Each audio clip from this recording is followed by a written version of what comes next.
This job opportunity pays up to $150,000 a year, and I'm going to show you how to get this job. I will do the review, I will do the job description review, I will teach you how to do the interview, I will teach you how to guess the job, and I will also show you a resume template that you can use to get this job. It does not matter where you are or what you do, because this job is 100% remote. So I'm going to be showing you the secret that you need and the approach on how you can apply, how you can nail the interview, and how you can prepare your resume to have them looking for you. Let's dive straight in. Another very interesting role that I was talking about, this role is Information Security Analyst RMF. RMF means simply Risk Management Framework.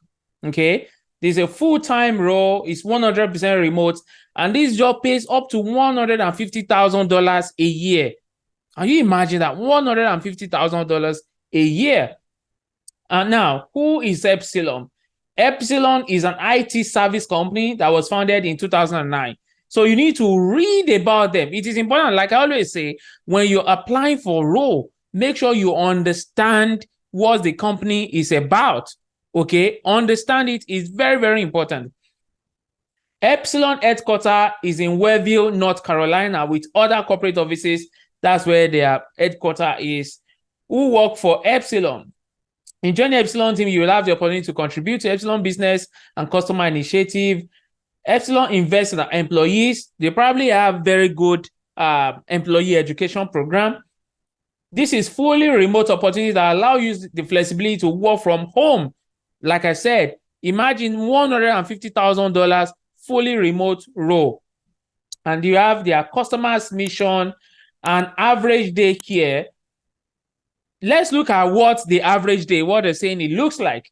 The Information Security Analyst will be responsible for ensuring compliance with NIST and FISMA guidance. So if you don't know what NIST is a framework, okay, and FISMA. If you don't know them, go on YouTube and find out what these frameworks are. What do they do? How do you use them? Okay.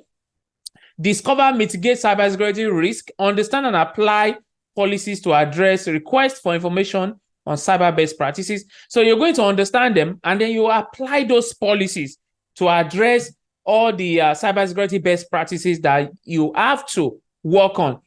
Additionally, you will provide information system security subject matter expert to ensure the appropriate operational security is maintained, basically helping to maintain the security. All right.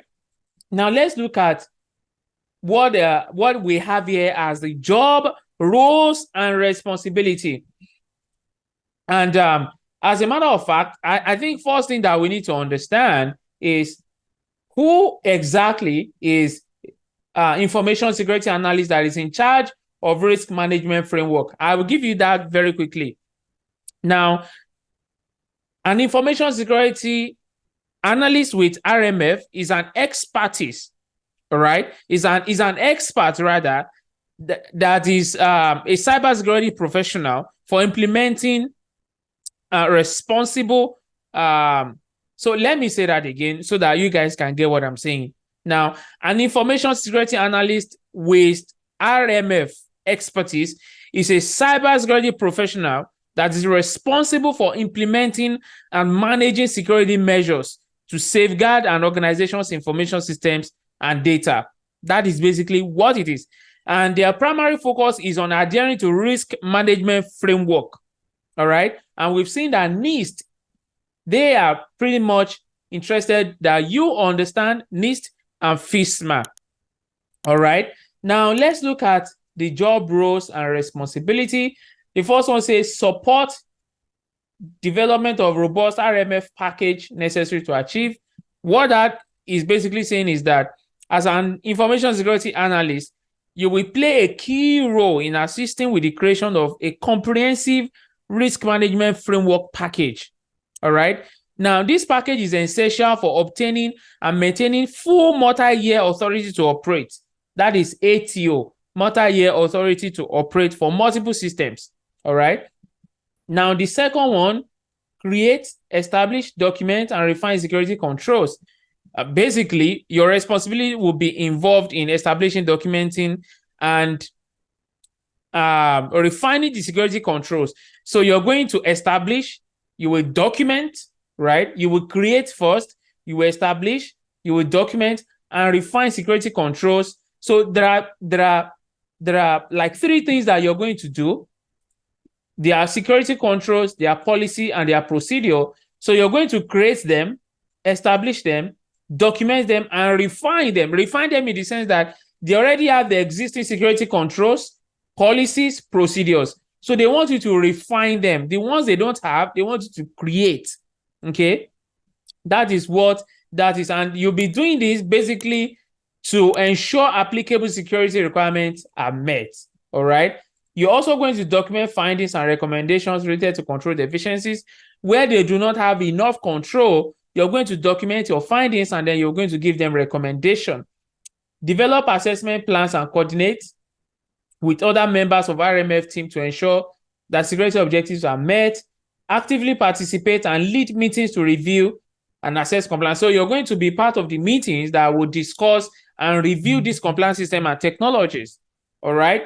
And the next thing is that you're going to communicate findings and recommendations and order to management and other stakeholders, which means that after your findings, you're going to communicate what you find and also communicate your recommendations to the management and other stakeholders.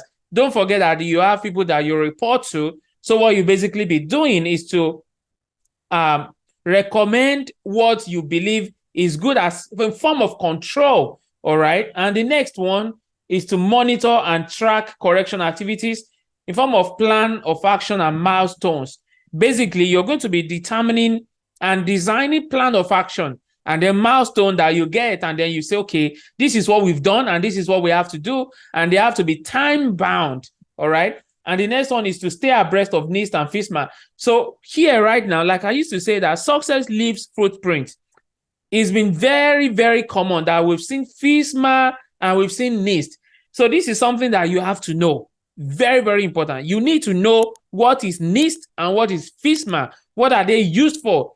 Like I said, NIST is a framework, FISMA is a framework, but how do you use them? How do you apply them?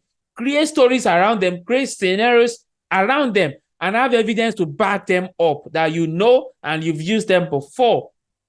And then the next one says, keep a well-managed repo of audit documentation. That's just about keeping documents that you've used for audits, all right? Develop and improve processes for streamlining and enhancing internal audit process.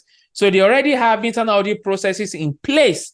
What you want to do is to develop and improve that process, okay? You're not going to join and then develop the process yourself. No company will ask you to do that. So what you have to do is to help with the one that they already have, okay? You're going to improve that process and enhance the process as well. Now, the next thing we're looking at, the basic qualifications. So from everything that was in here, the first thing is you have to be a US citizen or you have green card. So here, very good. You don't even have to be a citizen to do this job. And this pays up to $150,000 a year. And this does not require you to be citizen. And don't forget, you can work from anywhere in the world. Is 100% remote. All right. And the next thing is having NIST framework understanding, NIST risk management framework. We've been seeing this again and again repeat itself. NIST SP 853 controls, assessment and authorization processes, FedRAMP, SOC audit. These are things that you can get on YouTube if you don't know them before.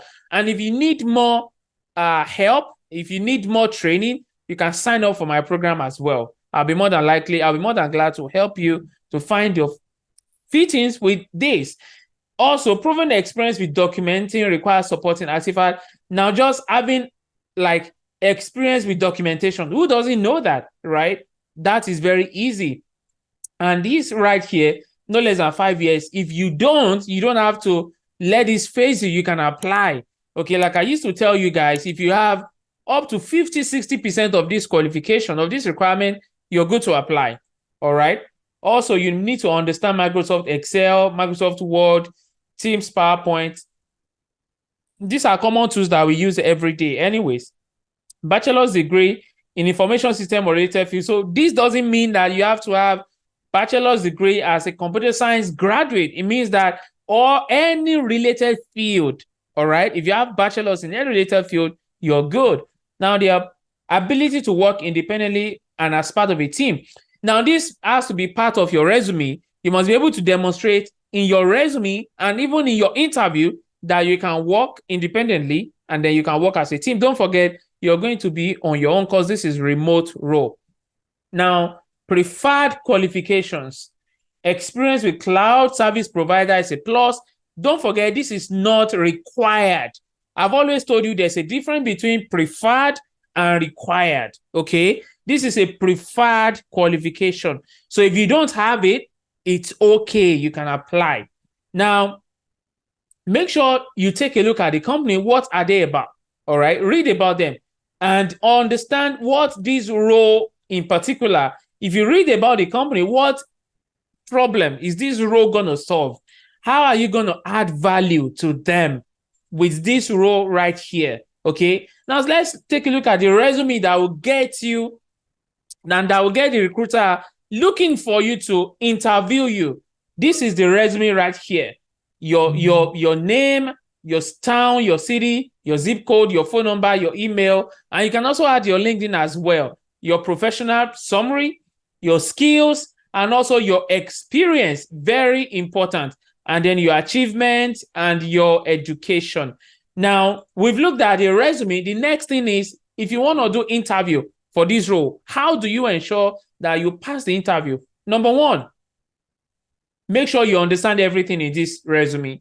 Make sure you understand everything here. It is important that you understand everything in this resume, all right? Most especially your experience. Number two is that you must understand everything here as well. If you don't know them, like I used to say, put them on YouTube. On Google, you're going to find answers. And it's important that you understand that they're talking about NIST, they're talking about risk management framework, they're talking about controls, they're talking about FedRAMS, and then they're talking about FISMA. All right. These are the things that you need to understand. This will be your talking point when you're doing interview. This is how you can nail the interview. All right. Make sure you understand their roles and the qualifications so that by the time you're talking during interview, you'll be able to flow and tell them what they want to hear. Interview is all about telling the recruiters and the interviewers what they want to hear from you. All right. So that is basically what this is about. Let me know when you apply, and if you get the job, let me know. And then I will come again with another exciting job opportunity that would also be beneficial to you guys. I will see you guys again another time. Bye for now.